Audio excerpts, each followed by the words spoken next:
You're listening to Life Repurposed with Michelle Rayburn, where you'll find uplifting and practical advice for everyday living, creative inspiration for do-it-yourself projects, and recommendations for books and resources that will encourage you to embrace your life repurposed. I'm your host, Michelle Rayburn. Hey there, I'm happy to have you with me for episode number 28 of Life Repurposed. If you've been following along, you know that in the last few weeks we have been talking about all things goals and organization, and today I will wrap up that topic with a chat with you about distractibility.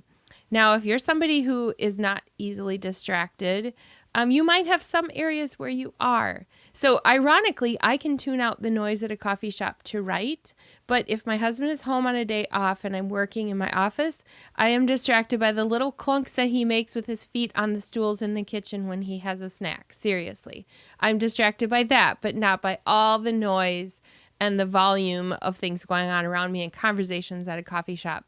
So a lot of it has to do with how I focus and what I'm listening to. And I've noticed that at a coffee shop, I know that it's not going to pertain to me, so I can tune it out. But at home, I know he might come and knock on the door and ask a question, and so I have a harder time tuning that out. Now, when it comes to getting projects done, I also can easily get distracted. If I'm working on a design project, like I do book cover design and interior design, like typesetting, when I'm doing that, if I'm really into it, I can just go on and on. I can skip sleep. I can go forever on that. But getting started on a project is where I get distracted. So once I get going, I'm great. But it's the getting started. And so I can sometimes, when I have my own project or even a client project, fritter away my time until I have to rush to get it done because I let myself get distracted. Our attention is a commodity. And that means for me as a freelancer, my attention is money because I can only accomplish as much as I can put into a day that fits in with my habits. So if my habits include getting distracted easily, it's going to take a lot longer to get something done. If it is in relation to your goals, if you can focus long enough, you can reach your goals. So last year, I had a goal of reading a lot of books, and some of them were audiobooks, but this one that I'm going to be talking about on and off throughout this episode, I received from Amazon for review and read the actual hardcover book, which was kind of a fun experience because I don't get that many hardcovers anymore. So this is a book by Nir Eyal. I don't know how you say his last name. It is Eyal. His first name is Nir, Nir, but he has a really fun play on words with that because his website is near and far. So I think that's kind of fun. But anyway, his book is called Indistractable. So as I'm talking to you today, I'm merging some of the ideas that I learned in that book with some of my own observations about how I can get distracted. And I hope that this is something that can help you figure out in your own life what distracts you from finishing. Author Nir Eyal says, I'm so sorry. I get really caught up on names and pronouncing them right. So I apologize if I have that completely wrong. Anyway, the author would like to propose that it is our motive that determines how easily we are distracted. And this might surprise you. It's our desire to avoid discomfort, he says, that most typically steals our attention. So some of us think that we're motivated by the reward of finishing. And it's not so much. The distraction that comes in the way is because of our desire to avoid discomfort. And I'm going to explain what some of those discomforts are in a minute. But it's usually that has us say, I'm going to do something that numbs my mind. And those things could include going on the internet and surfing around, using social media, watching TV, scheduling lots of appointments with friends, all kinds of things, okay? So whatever steals our attention. Okay, so let's look at this in real life. Let's say I always wanted to go back to college and finish a degree. I did finish a degree after having my kids. When they were in junior high, I went back to school online and finished my master's degree. So it took some discipline, it took some focus and attention. Now let's look at what might distract us from applying for college to finish that degree. And let's look at it specifically when we think about avoiding discomfort. So some of the discomforts we might have. Number 1, it takes time to apply. Number 2, you might have to dig up some documents and transcripts and look for some of the things that you need. Number 3, fear is uncomfortable. Fear of failure, fear of leaving your current job, fear of not having enough time, all kinds of fears that come with actually doing the work of completing the degree. Number 4, you know it will be hard work to complete the homework. All of these and a million others could be discomforts that come to mind when we think about finishing the degree. So we think, I really want to achieve this goal, but I don't want to because of the discomfort that comes along in the process. So to avoid that discomfort, we do some other things. Here's some examples. Number 1, we find other activities that make us look too busy to apply. They aren't even necessarily important things, but if it sounds righteous, then we don't have to apply. Number 2, you turn to procrastination techniques, stalling. Number 3, you play games online instead of filling out the application. So you actually clearly have the time to do it, but you don't because of the effort it's going to take to fill it out. Number 4, you decide to research more instead of applying, because research, again, sounds like a righteous thing to do. It sounds good. And so if I just research more, I'm doing something. So what moves us past the distraction to get something done? For me, I have found it's when the discomfort associated with not getting it done actually becomes greater than my reasons for not doing it. So this means that when the deadline is here and I know I will not get paid, or I will not be able to turn in an assignment on time, or the time will pass. For example, the early bird discount for applying is going to pass, and it's going to be painful to have to pay extra. So sometimes for me, it's just that when the discomfort of not doing it becomes more than the discomfort of doing it, I'm just like, oh, fine, I'll just get it done. So the discomfort of running out of time for me is one of those. There is an article that I'm going to link to in the show notes at michellerayburn.com/28. That's just my website plus the number of the episode. So michellerayburn.com/28. And this one is from the Near and Far website that I talked about. And I'm going to use some of the points from that are also pulled from the book. But here, Near talks about some of the discomfort and why that's the thing that keeps us from getting done what we want to get done. And he says the problem with distraction is that it moves us away from what we want to do. So while it's an escape, it's an unhealthy one. His book is Indistractable: How to Control Your Attention and Choose Your Life. I'll be talking about that at the end of this episode.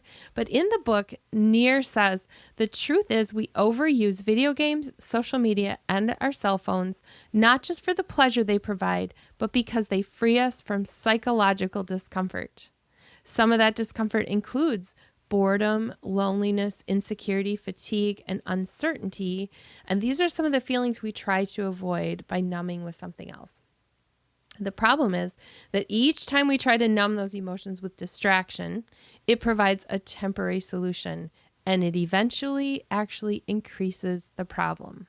Have you noticed that procrastination in all its forms, including distraction, is painful because it has consequences? I've noticed that I often want to blame an external source for distracting me, but really we are only as distracted as we allow ourselves to be. So opportunities to pull my attention will come from outside of myself until infinity. I mean, it's just going to be forever. There will be something that tries to get my attention, but it's my own attention that I have control over. And so it really comes down to changing our habits. So let's consider how life could change when we change how we respond to opportunities for distraction. I call those opportunities, even though they're not good ones, but the opportunity for distraction is always there. I could seize that opportunity, or I could seize the opportunity to reach my goals. And so I could take some steps forward. I find it really funny that as I'm talking right now, my hands are moving all over the place. I just talk with my hands. So I know you can't see me, but I have some really cool gestures going on here behind the microphone. Okay, so back to focus here. Oh, there was a distraction. Isn't that amazing? Okay, perfect example. So the question I want to ask is, what are your distraction triggers? We all have different ones. One of mine is overwhelm. When I have a lot of items on my to-do list, I really struggle. Even when I have a proven track record that I can accomplish an extraordinary number of goals, there is still a moment where the outcome can pivot because overwhelm just comes in there. And I think, okay, I can't, I self-talk. I can't do that all, even though I know I can. And so it's that discomfort, the uncomfortable feeling of being overwhelmed causes me to seek out some things that would distract me. And I want to blame those things, but it is not those things that are to blame. So when I'm overwhelmed, I want to make it go away. So I might turn to social media, online shopping, answering emails, researching recipes, even though I don't really love to cook that much, cleaning something because it's satisfying and it doesn't take as much of my brain work as tackling the to-do list. Anything that will relieve the uncomfortable feeling of overwhelm. So this might seem like procrastination. It's sort of a cousin of that, but this is really getting at the why of procrastination. I allow myself to put off starting on the list, which compounds the problem and then sucks up valuable time. And then I turn to something that numbs my mind. And all the while, there's this nagging feeling that the to-do list is still there. Have you had that feeling where you're doing something else and you just know that you could be using your time in a different way? So one thing that we often try to do to turn ourselves into indistractable people is try to come up with elaborate rewards. For me, I have found that the reward does not actually stop me from procrastinating or from getting distracted. So I've set up some elaborate reward systems before for, say, diet or health goals. And those rewards don't actually stop me from making a moment decision that I would call a distraction because it's distracting me from the goal of eating healthier. I still turn to those in that moment. So it isn't the reward. It's actually, in that case, the discomfort of going through the effort of making something healthier sometimes. Anyway, whatever the habit is, the reward system for me doesn't always work. In fact, it usually doesn't work. So instead, I have to make new habits that take away the opportunity for distraction and make it less accessible. Kind of what James Clear said in his book, Atomic Habits, which I talked about in another episode, and I'll make sure I link again here to Atomic Habits. So here's an example of making it less accessible. If social media will keep me from doing my work, which could happen on any given day, I can use tools to make it inconvenient. So there are some apps out there that can block access to certain websites or apps during certain hours of the day. So if it's really a problem and you just can't set it aside, you can make it impossible for yourself to go on, say, social media or your favorite Facebook or your favorite social media platform. So that's one thing. For me, turning off my email and notifications. So closing my email and turning off the notifications that pop up on my screen so that I don't know that an email came in. Now, sometimes I have those on and I get so distracted because I'm in the middle of writing on something and I see something pop up and I see a name and I think, oh, that person actually might need something from me right now. And so then I get distracted from my focus on what I was doing and I go check that email. So turning that off. It might mean moving your workspace to an area where you don't have access to TV or where people don't have access to you. My office is a dedicated office and it is not used for anything else. There is no TV in my office. There was a time when there was, and I would, think I could just play the news as background noise, talk shows, whatever. No, I definitely can't now because I'm doing a lot of editing work and I just can't. I can't have music with words or anything like that because I'm humming along with that and I cannot at it at the same time. So I know that even music is a distraction for me. Sometimes it's taking away the ability to put a million things in the calendar, and that means blocking out time in the calendar to do the things that I need to do to accomplish my goals and my work. So changing our level of distraction has 2 actions. And this is drawn from Nir's book, but also from my own experience as well. And that is number 1, knowing your triggers. And he talks about that in the book Indistractable. And number 2, reduce access to whatever distracts you. So that sounds really simple, right? Not, but it's a process of exploring, like, who am I and what distracts me? So I know one of my triggers is overwhelm. Therefore, I have to be exceptionally careful about distraction when I have a lot on my plate. And every one of us is going to have a different trigger and a different feeling associated with it, a different reason for why you get distracted. So it helps me to be able to plan and know what I'm likely to do when I'm overwhelmed. So I'm also working at learning more about my emotions. Sometimes I can't identify what they are. And so I don't really know what's my motive. One of my distractions happens to be getting a snack. Like, if I'm supposed to be doing work, I think I need a snack before I start this. So I'm trying to ask myself, what am I feeling in that moment? If I'm not hungry, why do I need the snack? And why do I think that is the thing that will get me launched into my work? It's actually a distraction. So I'm analyzing my own motives and thinking about that too. So have you ever done that? Have you ever stopped to think about, why am I taking this step instead of the one that I know I should take? Or maybe you're like me, you aren't sure of your next step, so you head to the pantry to see what's there. Go shopping in the pantry. Whatever it is. I did learn from Nir's book that trying to suppress a negative emotion isn't the way to change it.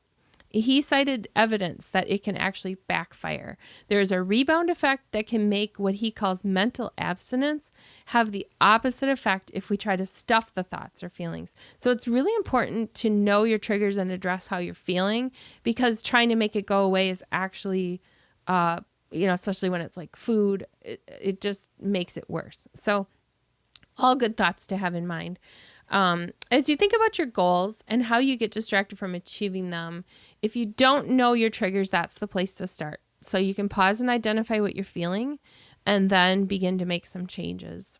And for me, that turns into 4 steps. And that would be pausing when you're about to step into a distraction, identifying the negative emotion, identifying what it is that you need to get done, and then removing the ability to carry out the distraction.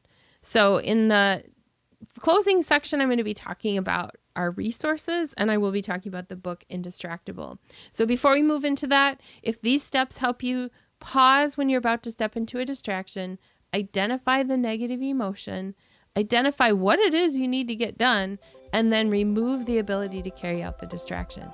Okay, let's talk about some resources.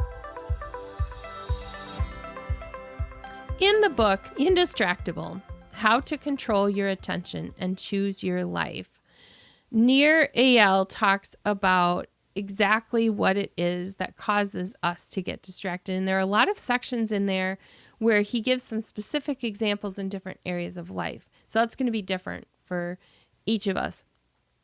I'll be honest with you, I got distracted a lot of times while trying to finish the book, which is probably a good indication I needed it. So sometimes when something hits close to home, I actually try to avoid the pain of having to make change and acknowledge I need to make change. And so it will even take me a long time to read a book that I know has some information that's good for me. Now, I actually wished that he had spent even more time with some practical examples of how to remove distraction. He did more of a broad survey and even talked about how to raise indistractable kids. And so there are some things where I wish it actually even went deeper, but it's a really good starting place. He talks about how this could apply to all sorts of things. And for me, that could be weight loss, health, goals, work, all kinds of things. So he also talks about the emotions behind distraction, which I find helpful, and then looking at what triggers us. And then there are some practical tips for how to manage time and assign tasks in a way that helps to keep us focused. and it also addresses boundaries. So the author gives a link in the book for some resources on the website, and there are some worksheets and a discussion guide. So if you're someone who really likes to go even further with material, I appreciate having that in the book as well. I'd just like to close with reading a little bit from the back cover of the book. It says, "What would be possible if you followed through on your best intentions? What could you accomplish if you stayed focused? What if you had the power to become indistractable?" The author reveals the hidden psychology driving us to distraction. He describes why solving the problem is not as simple as swearing off our devices. Abstinence is impractical and often makes us want more. A.L. lays the bare secret of finally doing what you say you will do, lays it out with a 4-step research-backed model. Indistractable reveals the key to getting the best out of technology without letting it get the best of us. And then he explains his 4 steps, which are a little different from mine. So those are in the book if you want a different 4-step approach. I will have a link to that book in the show notes so that you can see it on Amazon if you are interested in getting it yourself. There are also some great articles online. So go out there and look for articles and tips on how to remove distractions if you don't resonate with some of the ones that I've shared here. I think the most important thing to remember is that this isn't about getting rid of technology altogether because it's part of our life. It isn't about getting rid of TV altogether. It isn't about never eating anymore. All of those things are distractions, but they also have a place. So it's learning the balance and figuring out when it's healthy and when it's unhealthy. I hope that you are indistractable in this year 2020 as you tackle your goals and achieve the things that you've always wanted to do. You've been listening to Life Repurposed with Michelle Rayburn. Check out tips, resources, and inspiration at michellerayburn.com. I'd love it if you would subscribe to the podcast on your favorite platform, Apple Podcasts, Google Play, iHeartRadio, or Spotify. I'd also love it if you would like, review, and share the information about this podcast with your friends. Thank you so much for listening.